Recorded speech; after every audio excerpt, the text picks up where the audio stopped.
আজকে আমার আলোচনার বিষয় ১ মাসের মধ্যে পুরুষাঙ্গ মোটা লম্বা হবে ৫টি প্রাকৃতিক খাবার খেলে। দেশের এবং প্রবাসের ভাই বোনদের প্রতি সালাম। আসসালামু আলাইকুম। আমি প্রভাষক ডাক্তার রিক্তা পারভিন, হোমিওপ্যাথি এবং আয়ুর্বেদিক চিকিৎসক। অনেকে ওষুধের প্রতি আস্থাটা হারিয়ে ফেলে, কারণ যৌন অক্ষমতা যে পুরুষের মেন যে হরমোন টেস্টোস্টেরন হরমোন কমে গেলে হয়, এই ধারণাটা অনেকের নেই, অর্থাৎ অনেকে বোঝে না। সবারই ধারণা যে হস্তমৈথুন করার কারণে, স্বপ্ন দোষের কারণে অথবা প্রসবের সঙ্গে অজানা ভাবে ধাতু বের হয়ে যে মনে হয় যৌন অক্ষমতা হয়। তবে এই ধারণাটা যে একেবারে ভুল সেটা না। হস্তমৈথুন ইসলামের দৃষ্টিতে সম্পূর্ণ নিষিদ্ধ, তারপরেও মাসে যদি ৩ থেকে ৪ বার করা যায় সেটা কিন্তু কোনো ক্ষতির মধ্যে আসে না, অর্থাৎ সেক্সুয়াল লাইফে সেভাবে প্রভাব ফেলে না।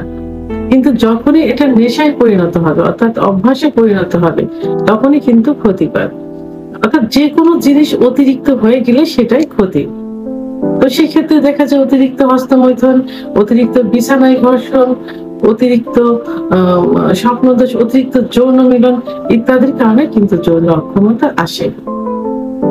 তো এখানে পুরুষের লিঙ্গ নিয়ে যে আলোচনা করব সেটা হলো যে পুরুষের লিঙ্গ সাধারণত বড় হয় কখন? পুরুষের যৌবন শুরু হয় ১২ থেকে ১৩ বছর বয়সে, অর্থাৎ ১৩ থেকে ১৪ এরকমের মধ্যে। ১৪ থেকে ১৮ বছর বয়স পর্যন্ত লিঙ্গ বড় হয়, আর ১৮ থেকে ২৫ বছর বয়স পর্যন্ত লিঙ্গ মোটা হয়। তাই এই সময়ের মধ্যে চলে লিঙ্গের উপরে বিভিন্ন অত্যাচার, অর্থাৎ যৌন যে অত্যাচার গুলো হয় এর উপর দিয়ে চলে। কারণ পুরুষের অল্প বয়সে যখন তাদের বীর্য তৈরি হয়নি, ঠিক সঙ্গদোষে হোক, বন্ধু বান্ধবের সঙ্গে, অর্থাৎ বাড়ির কাজের ছেলে, বাসায় যে পড়ায় একজন টিচার থাকে, পার্মানেন্ট যে টিচার, অথবা সমবয়সী কেউ থাকলে, তো তাদের সঙ্গে মিশে তাদের কাছ থেকে যে যৌবনের শুরু হওয়ার আগে এক ধরনের লালা পানির মতো আসে। এখন লিঙ্গেতে হাত দিলে পানিটা সাথে একটু সুখ অনুভব হয়, এই সঙ্গদোষ এইগুলো তারা বুঝতে পারে। তখন থেকেই তাদের অভ্যাস হয়ে যায় হস্তমৈথুনের, এবং খুব বেশি পরিমাণে হয়ে থাকে। আবার বিছনায় ঘর্ষণ দিয়ে বীর্যপাত করলে লিঙ্গের গোড়ায় অসংখ্য শিরা থাকে, সেই শিরাগুলো কি হয়, লুজ হয়ে যায়, অনেক সময় চিরেও যেতে পারে। কারণ ঘর্ষণের কারণে লিঙ্গের মাথাটা কোল বালিশে পড়ে, কিন্তু প্রেশার আসে কিন্তু লিঙ্গের গোড়ায়। যেমন একটা গাছে পেলা দিলে পড়ে যাচ্ছে, গাছটা পেলা দিচ্ছে, তো ওই যে গাছের যেখানে পেলা দেওয়া ওখানে কিন্তু কিছু হবে না, যেখানে গুড়া থাকে, যে গুড়ার উপরে ভর দেওয়া থাকে, সেখানের মাটি কিন্তু সরে যায়। তাহলে ঘর্ষণ দিয়ে বীর্যপাত করলে লিঙ্গের সব থেকে বেশি ক্ষতি, যেটা একবারে বোঝা যায় না, ধীরে ধীরে বোঝা যায়। আবার এখন সমকামিতা করে থাকে, তো সমকামিতা, অতিরিক্ত স্বপ্নদোষ, অতিরিক্ত যৌন মিলন ইত্যাদির কারণে লিঙ্গের ক্ষমতা চলে আসে। লিঙ্গ আস্তে আস্তে ছোট হয়ে যায়, মানে কচ্ছপের মতো ভিতরে ঢুকে যাচ্ছে নিস্তেজ অবস্থায়, এবং যখন শক্ত হয় দেখা যায় মাঝখানে একটু মানে ভাঁজ পড়ে যাচ্ছে, আবার উত্থান অবস্থায় থাকে ধনুকের মতো বাঁকা হয়ে যাচ্ছে, পেরোনিস ডিজিজ যেটাকে বলে, আবার আগামোটা, গোড়া চিকন ইত্যাদি। তো এগুলো যখন হয় তখন এরা বিভিন্ন ওষুধ খেতে থাকে গোপনে গোপনে। অনেকে বিয়ে করতে চায় না, বিয়ে করেও না।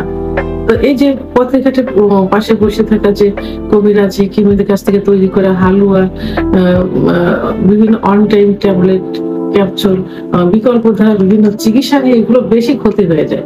তখন এর প্রতি তাদের একটা আস্থা, সে আস্থাটা হারিয়ে ফেলে। তখন তারা ন্যাচারাল কিছু খাবার খেতে চায়, ন্যাচারাল কিছু মেসেজ খুঁজতে থাকে। তো সেই ন্যাচারাল খাবারের মধ্যে সাধারণত দুধ, ডিম, খেজুর, কাজু বাদাম, মধু, অর্গানিক নারকেল তেল ইত্যাদি খাবারগুলো অহরহ খেয়ে থাকে এবং খেতে থাকে এভাবে।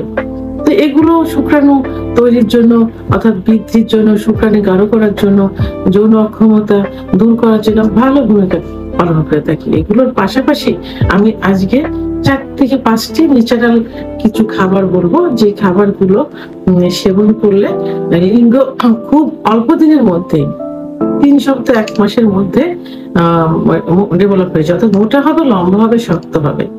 তার মধ্যে একটা পরিচিত, যে এটা আসলে খাবার হিসেবে ধরা হয় না, এটা অনেকে জানেও না যে এটা খাবার, তো সেটা হলো 1 নম্বর ঝিনুক।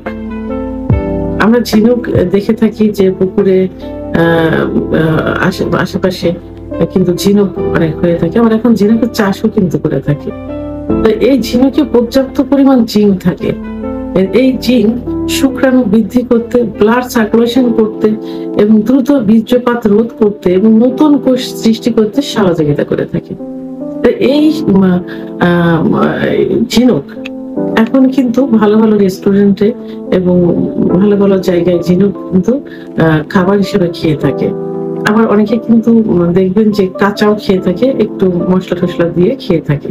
তাই এই ঝিনুকটা আপনারা প্রতিদিনের খাবারের তালিকায় মানে পার্সোনালি ফ্যামিলির অনেকে হয়তো এটা খাবে না, এই রোগের জন্য, এইটার জন্য, এই যে সমস্যাটা হচ্ছে সমস্যার জন্য আপনারা প্রতিদিন রান্না করেও খেতে পারেন অথবা কাঁচাও খেতে পারেন। কিছুদিন খেলে দেখবেন যে এই লিঙ্গ মোটা এবং শক্ত হয়ে যাবে, বড় হয়ে যাবে। 2 নম্বর যেটা, সেটা হলো অ্যাসপারাগাস। অ্যাসপারাগাসে পর্যাপ্ত পরিমাণ ভিটামিন থাকে এবং খনিজ লবণ থাকে। ফলিক অ্যাসিড, পটাশিয়াম, ম্যাগনেসিয়াম পর্যাপ্ত পরিমাণ থাকে, যেটা শুক্রাণু বৃদ্ধি করতে সহযোগিতা করে থাকে, ব্লাড সার্কুলেশন বৃদ্ধি করে এবং নতুন কোষ, লিঙ্গের নতুন কোষ তৈরি করে থাকে, লিঙ্গ শক্ত করে, মোটা করে। তো এই অ্যাসপারাগাস এভাবে যদি খাওয়া যায় তাহলে লিঙ্গ খুব অল্প দিনের ভিতরে কি হবে, মোটা হবে, শক্ত হবে, লম্বা হবে। 3 নম্বর যে খাবার সেটা হলো কলিজা। কলিজা কিন্তু খুব পরিচিত একটা খাবার এবং অনেকের কিন্তু খুব প্রিয় খাবার।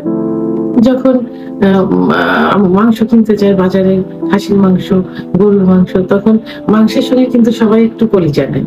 আবার অনেকে কি করে, ওই শুধু কলিজাও কিনে খেয়ে থাকে। তবে হ্যাঁ, অবশ্যই এটা সংরক্ষিত ভাবে যেটা থাকে সেটা খাওয়া যাবে না, এটাতে ক্ষতির পরিমাণ কিন্তু বেশি হবে, কারণ বিভিন্ন নতুন নতুন বিভিন্ন রোগও তৈরি করবে।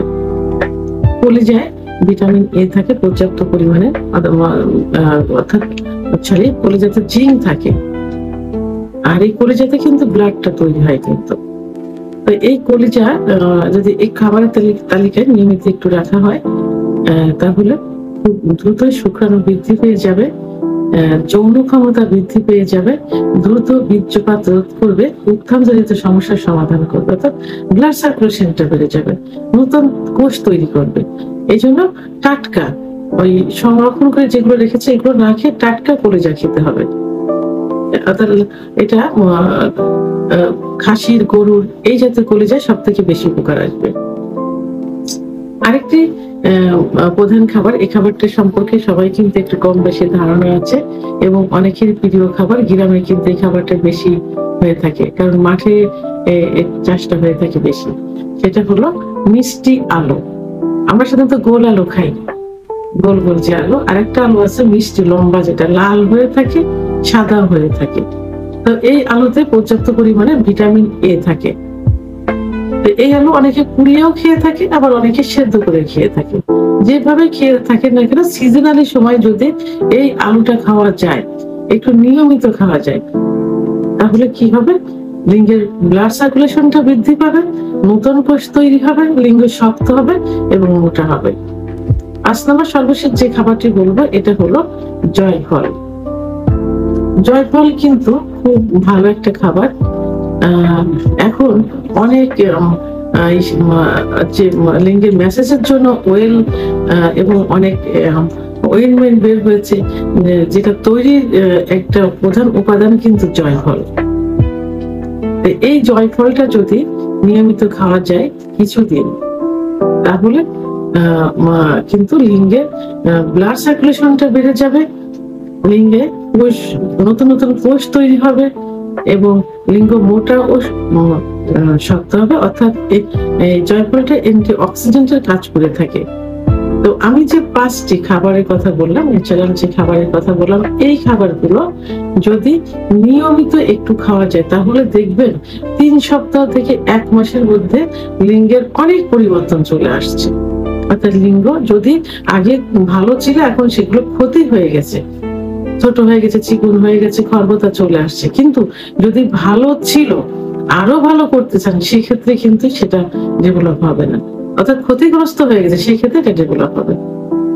ভিডিওটি সম্পর্কে যদি কোনো মতামত থেকে থাকে অবশ্যই কমেন্টের মাধ্যমে জানাবেন।